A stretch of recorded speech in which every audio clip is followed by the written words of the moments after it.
Hai, akhirnya iOS 18 versi RC dirilis juga oleh Apple bersamaan dengan Apple Event yang diselenggarakan oleh Apple di tanggal 9 September waktu Amerika atau lebih tepatnya di tanggal 10 September kalau di Indonesia.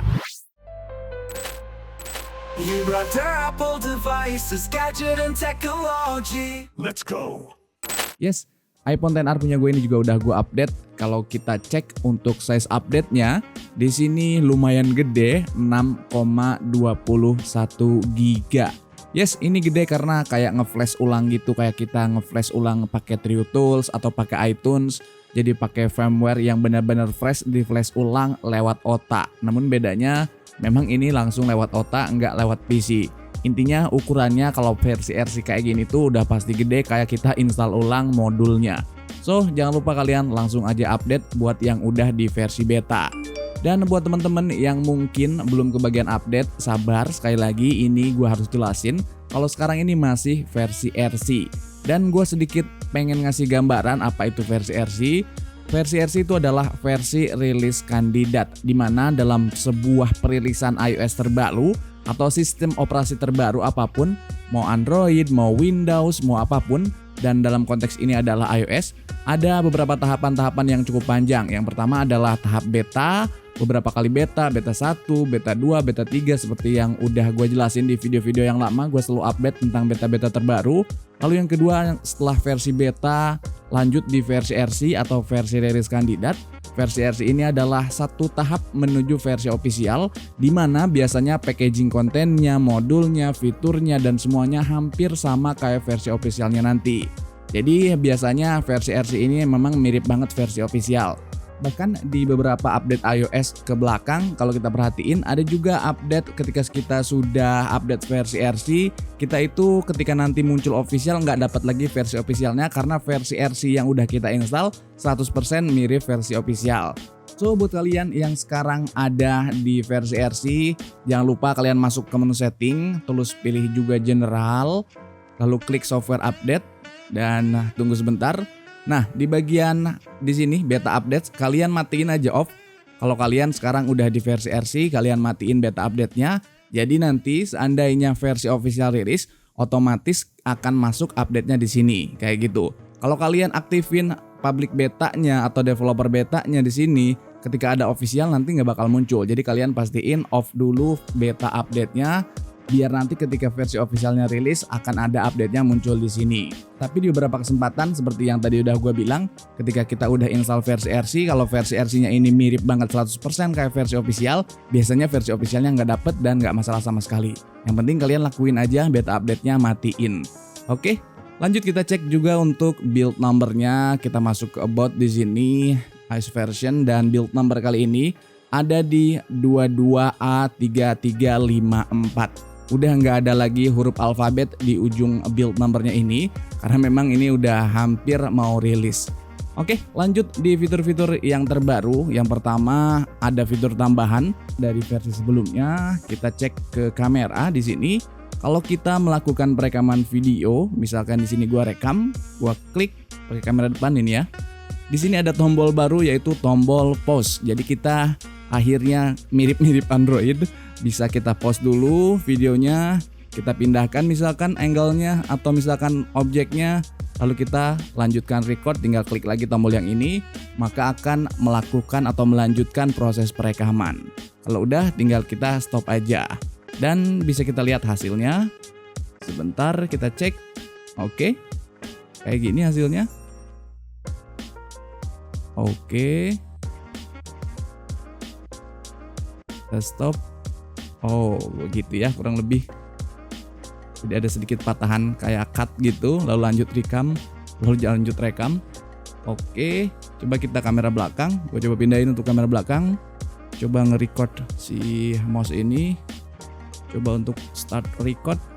Oke, pause. Lalu gue coba untuk nge-record objek lain. Di sini gue punya flash disk. Oke, kita continue untuk record, klik. Oke, coba kita stop.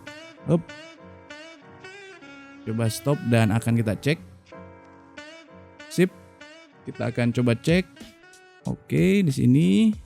Oke. Fungsinya berjalan dengan baik dan iPhone XR pun untungnya kebagian. Ini iPhone yang gue pakai, iPhone XR. Bisa teman-teman lihat, iPhone XR dan kebagian. Jadi dari iPhone XR sampai iPhone terbaru, fitur ini ada, nggak pilih-pilih.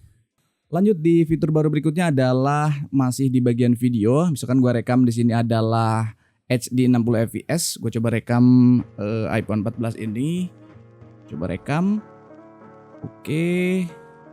Sebentar, agak lama dikit. Biar kalian nanti bisa ngelihat perbedaannya. Gue coba record agak lama.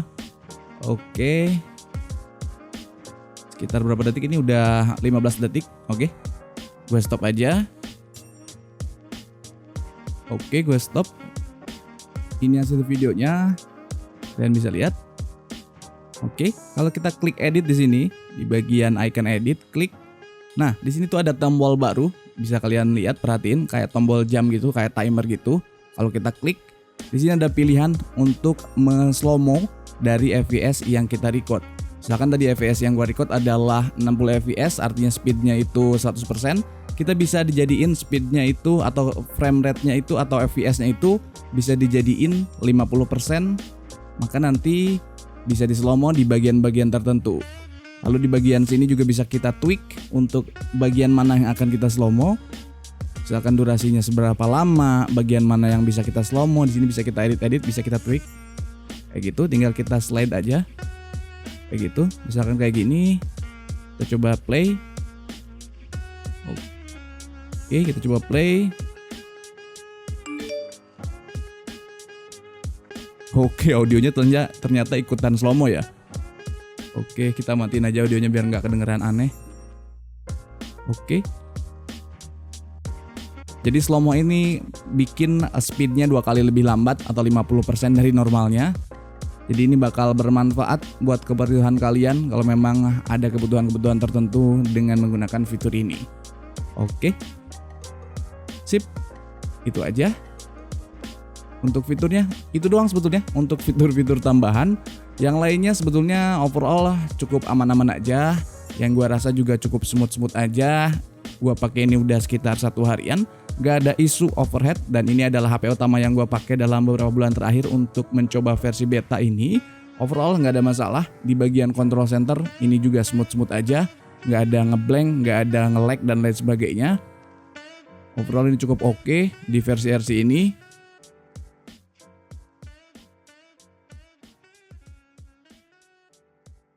Selain itu kita juga pengen nyoba untuk ikonnya, biasanya suka ada yang nyangkut-nyangkut. Kita akan coba ubah ikonnya dari dark mode ke light mode, dari light mode ke dark mode. Gua akan coba, ini adalah mode light mode, kita aktifin untuk dark mode-nya. Oke, apakah ikonnya ada yang nyangkut? Oh, perfecto. Coba kita lihat. Oke. Semuanya udah mulai ikut ikonnya dark mode, cuma ada beberapa aplikasi yang memang belum ada dari developernya, belum ada icon dari developernya, kita tunggu aja. Oke, kayak Geekbench, Delta ini masih standar iconnya. Coba kalau gua ubah ukurannya, apakah ada bugs? Kita coba edit, customize, coba edit ukurannya yang gede. Oke. Coba kalau ukurannya large gini, gua ubah ke light mode lagi. Gak ada yang nyangkut. Oke, ini udah semakin bagus, udah makin sempurna. Gak ada lagi bugs-bugs di home screen yang lalu-lalu sih kadang nyangkut ikonnya atau jadi warnanya belang. Ada yang dark mode, ada yang light mode, jadi gak ikut tema si handphonenya. Sekarang udah oke nih, udah bisa berjalan dengan baik. Tinggal kita nunggu aja nanti officialnya. Lalu mungkin teman-teman juga bertanya-tanya officialnya kapan. Kalau kita ngelihat dari jadwal dan informasi dari Apple tentunya. Sebentar.